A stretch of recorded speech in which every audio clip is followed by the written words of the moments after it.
Hello बच्चों, कैसे हो आप लोग। तो बच्चों, इस वीडियो में मैं आपके साथ डिस्कस करने वाला हूँ lesson number 18 weeds in the garden, इसके क्वेश्चन एंड आंसर्स। और इससे पहले मैंने एक दूसरे वीडियो में इस लेसन को अच्छे से एक्सप्लेन भी कर रखा है, तो आप जाओ उस वीडियो को एक बार जरूर देख लो और लेसन को आप अच्छी तरीके से समझ जाओगे।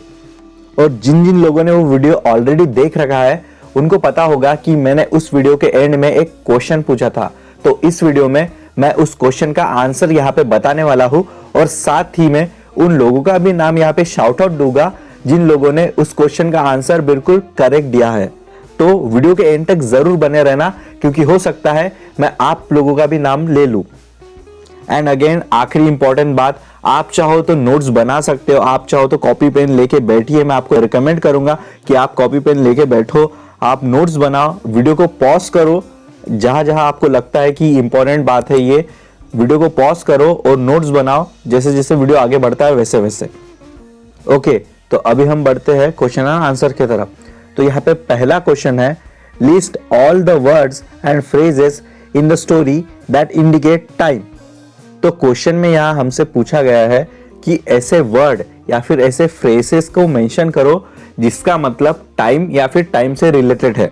तो आंसर में हम ये लिखेंगे, when, time and again, soon, early one morning, suddenly, after a while, again, then, after the hard work, throughout his life, never। तो ये वो वर्ड है जो लेसन में दिए गए हैं और टाइम को इंडिकेट करते हैं। ओके, तो नेक्स्ट क्वेश्चन है question number 2, add proper prefix like up, un, dis, in to the following to form opposites. तो क्वेश्चन में बोला गया है कि जो शब्द है उनमें प्रीफिक्स ऐड करो। प्रीफिक्स का मतलब होता है शब्दों के पहले, और अगर सफिक्स मेंशन रहा तो उसका मतलब होता है शब्दों के एंड में। तो यहाँ पे देखो शब्द है हमारे पास, जैसे happy, root, effective, noticed, believe, civilised, continue. तो इसके आगे हमें अप, अन, दिस, इन चारों में से सुटेबल जो प्रीफिक्स है उसे ऐड करना है। तो आंसर में हम ये लिखेंगे, हैप्पी, अनहैप्पी, रूट का हो जाएगा अपरूट, इफेक्टिव का इनइफेक्टिव, नोटिस्ड का unnoticed, believe, disbelieved, civilised, uncivilised, continue, discontinued. आप चाहो तो वीडियो को पॉज करके इसे नोट डाउन भी कर सकते हो। ओके, आगे बढ़ते हैं क्वेश्चन नंबर 3 पे। Answer the following questions. उसमें पहला क्वेश्चन है, when do the parents feel sorry and become unhappy. इसका मतलब ये होता है कि पेरेंट्स को कब सॉरी फील होता है और वो कब नाखुश होते हैं। तो आंसर में हम लिखेंगे, parents feel sorry when they can not indulge their kids और when they have to scold them for something wrong which they do. Even when scolding has no effect on improving the kids, parents become unhappy। इसमें कहा गया है कि parents नाखुश होते हैं जब वो अपने बच्चों को कोई चीज करने से रोकते हैं, या फिर वो जब उनको डांट लगाते हैं, फटकार लगाते हैं जब उनके बच्चे कोई गलत काम करते हैं। और अगर डांट और फटकार लगाने के बावजूद भी अगर बच्चों में कोई असर नहीं होता तब वो नाखुश होते हैं। Next question, What methods did Anshuman's parents use to warn Anshuman about his bad habits? Anshuman के पेरेंट्स ने अंशुमान को उसकी बुरी आदतों के बारे में चेतावनी देने के लिए कौन कौन से मेथड्स का इस्तेमाल किया, मतलब कौन कौन से तरीकों का इस्तेमाल किया। तो आंसर में हम लिखेंगे, except for beating Anshuman his parents use gentle word, strict warnings and scolding him now and then to warn him about his bad habits। Anshuman को मारने के अलावा उसके पेरेंट्स ने उसकी बैड हैबिट्स के बारे में उसको वार्निंग देने के लिए कोमल शब्द, कड़ी चेतावनी और समय समय पर उसको डांटा।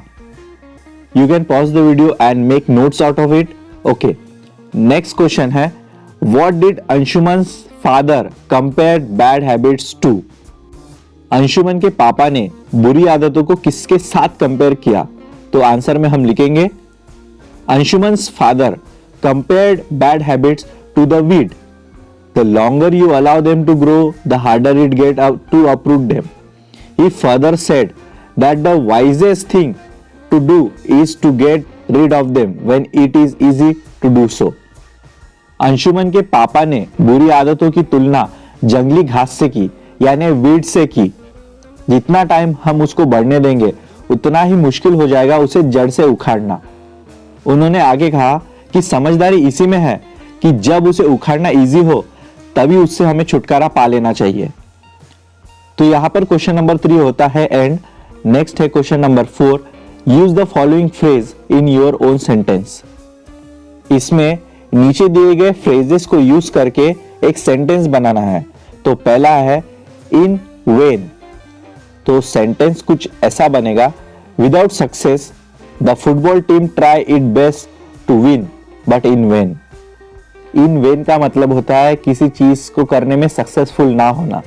तो सेंटेंस का मीनिंग होता है बिना सफलता के फुटबॉल टीम ने जीत की पूरी कोशिश की लेकिन सब बेकार रही।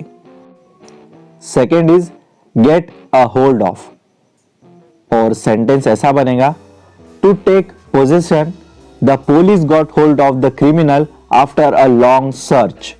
गेट अ होल्ड ऑफ का मीनिंग होता है कब्जा करना, पकड़ लेना, धर दबोचना। और सेंटेंस का मीनिंग होता है पुलिस ने काफी तलाश के बाद अपराधी को पकड़ लिया। Next is to get rid of. इसका मीनिंग होता है दूर करना, छोड़ देना, डिस्कार्ड करना। और इसका सेंटेंस बनेगा we are going to get rid of our old car for a new one. हम नई कार के लिए अपनी पुरानी कार से छुटकारा पाने जा रहे हैं। ओके बच्चों, तो यहाँ पे हमारे 4 क्वेश्चंस कंप्लीट हो गए, 4 मेन क्वेश्चंस कंप्लीट हो गए हैं। अगर हम एग्जाम पॉइंट ऑफ व्यू से देखें तो बाकी जो क्वेश्चन है, question number 5 and question number 6, ये आपको करना होगा ग्रुप के साथ और टीचर्स की हेल्प आपको इसमें लेनी होगी। विद दैट बीइंग सेड, मैं यहाँ बताता हूँ कि 4 क्वेश्चन जो इंपॉर्टेंट है वो मैंने यहाँ बता दिए हैं। Now let's talk about the previous video. पिछले वीडियो में मैंने एक क्वेश्चन पूछा था। मैंने उसमें पूछा था कि जो एप्पल्स रहते हैं वो कितने कितने रंगों में अवेलेबल रहते हैं। तो यहाँ पे 2 लोगों ने करेक्ट आंसर दिया है और वो 2 लोगों ने जो आंसर दिए हैं वो है Gulab Yadav and yes Savargaon. So many congratulation for giving right answer. तो अगर आप भी सही आंसर देते हो तो मैं अपने नेक्स्ट वीडियो में आपको भी शाउट आउट दूंगा। तो उसके लिए आज का क्वेश्चन सुनते जाओ। आज का क्वेश्चन है हमारे प्यारे देश इंडिया यानी हमारे जो देश है उसका राष्ट्रीय पक्षी कौन सा है? Which is the national bird of India? जिसे जिसे करेक्ट आंसर पता है कमेंट करके अपना आंसर मुझे बताओ।